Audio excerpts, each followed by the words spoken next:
Good afternoon and welcome to your weekly FX Options Report. Today is Wednesday, July 21st, 2010. The broader U.S. stock averages are trading flat in today's session. The latest earnings reports out from the U.S. have come in mixed. Apple, Wells Fargo, as well as Morgan Stanley reported better than expected results, but several other companies have posted earnings which came in lower than expected, especially for their revenue.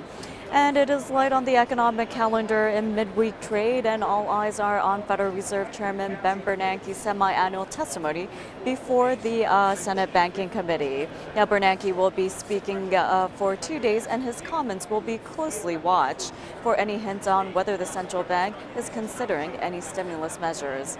Taking a closer look at the spot FX market, the U.S. dollar is trading mixed against the majors, higher against the euro and the British pound, but lower against the Japanese yen.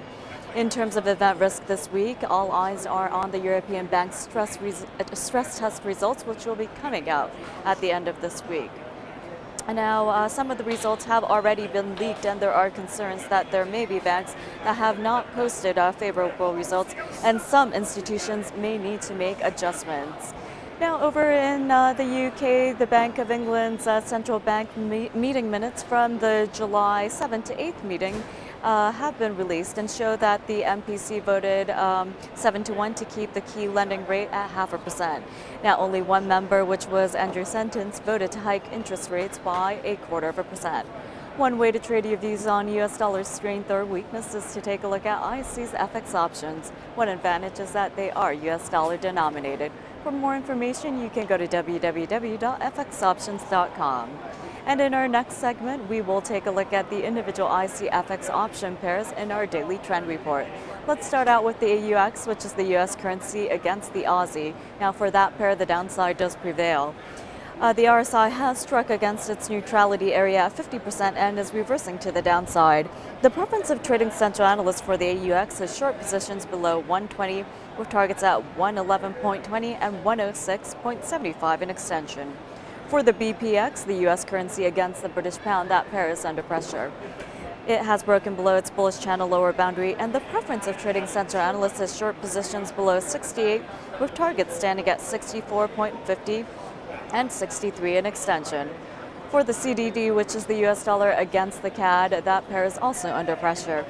Now, the CDD has broken below its bullish channel lower boundary, and the preference of trading central analysts is short positions below 106.50 with targets standing at 101.40 and 99.50 in extension.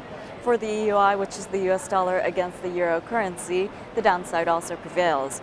Now, even though a continuation of the technical rebound can't be ruled out for that pair, its extent should be limited. The preference of trading central analysts for the EUI is short positions below 80.70 with targets standing at 76 and 74 in extension. For the SFC, which is the U.S. currency against the Swiss franc, that pair is also under pressure. Now, the RSI for the SFC has currently broken below its rising trend line and is challenging its support. The preference of trading central analysts is short positions below 107, with targets standing at 103.30 and 102 in extension.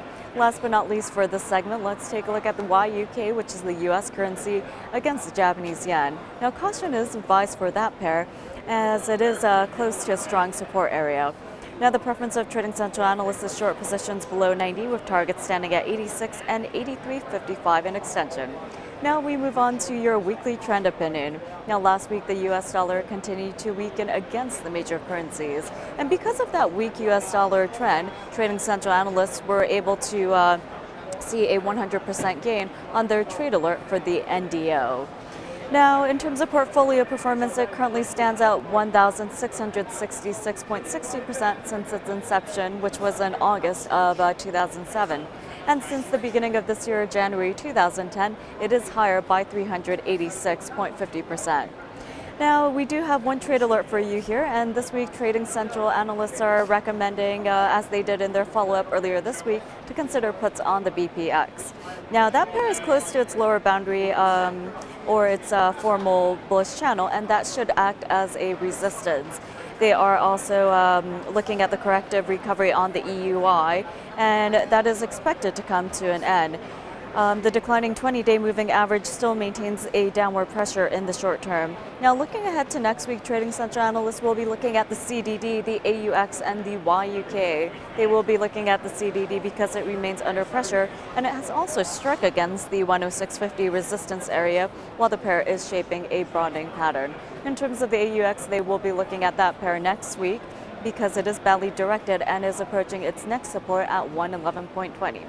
And for the YUK, the outlook is not as clear, and even if an immediate trend is visible for the YUK, it does remain on the downside, and Trading Central analysts are going to be cautious because it is also facing a strong support area.